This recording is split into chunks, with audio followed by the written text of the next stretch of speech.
Assalamualaikum warahmatullahi wabarakatuh.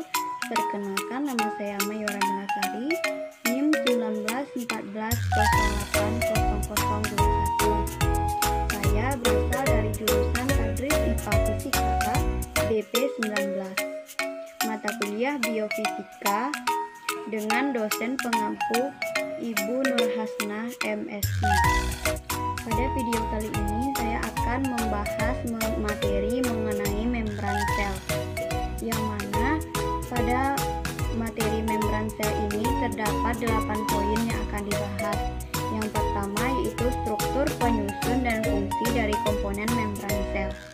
Membran sel adalah fitur universal yang dimiliki oleh semua jenis sel berupa lapisan antarmuka yang disebut membran plasma, yang memisahkan sel dengan lingkungan di luar sel, yang berfungsi untuk melindungi inti sel dan sistem kelangsungan hidup yang bekerja di dalam sitoplasma.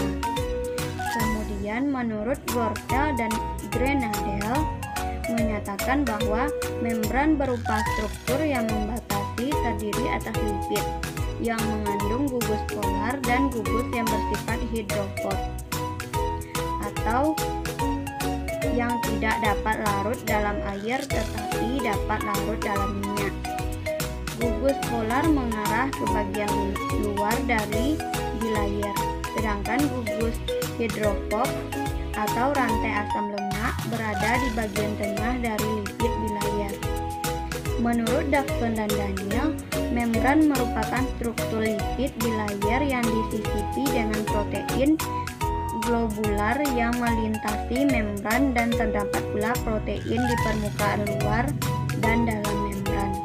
Kemudian Siregar dan Nicholson atau model mozaik fluida.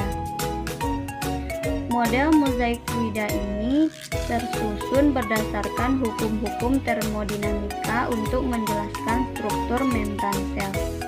Model mozaik fluida yang dikembangkan pada tahun 1972 oleh Siregar dan Nicholson memperkenalkan ide baru tentang penyebaran lipid dan protein pada membran.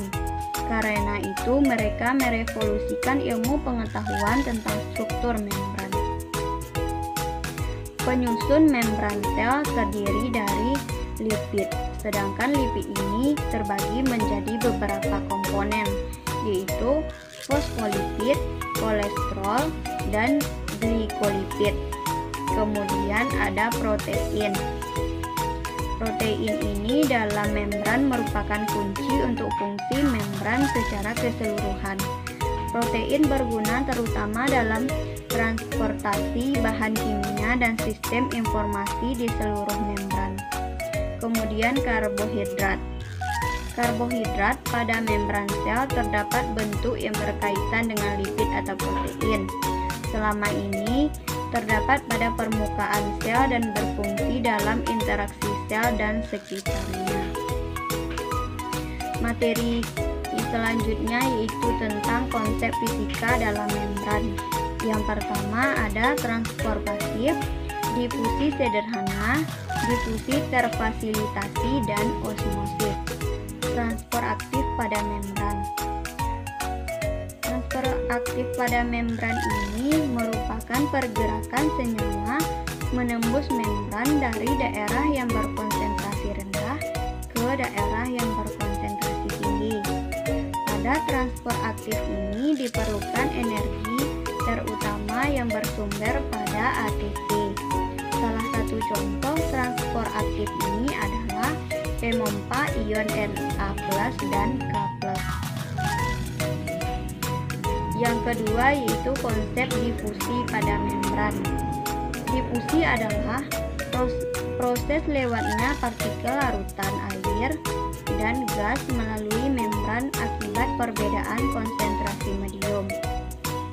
Difusi juga dapat terjadi dengan bantuan pengemban. Mediator transport tersebut berperan dalam pengangkutan gula, asam amino, vitamin, dan bahan lainnya dari luar sel ke dalam sel.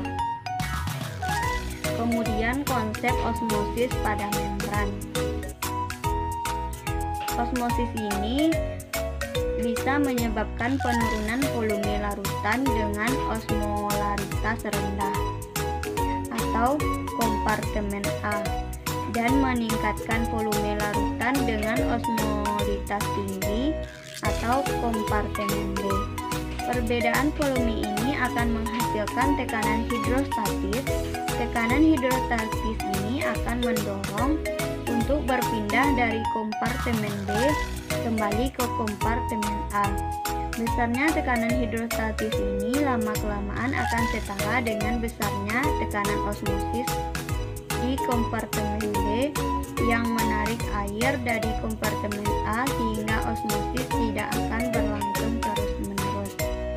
Kemudian, konsep transport pada darah. Kerja sistem peredaran darah manusia dikendalikan oleh organ jantung yang berguna untuk memompa darah agar mampu mengalir ke semua tubuh. Saat otot jantung berelaksasi, jantung dalam keadaan mengembang, volumenya akan besar dan tekanannya akan kecil. Hal ini menyebabkan darah dari vena cava atau darah kotor dari tubuh masuk ke dalam serambi kanan.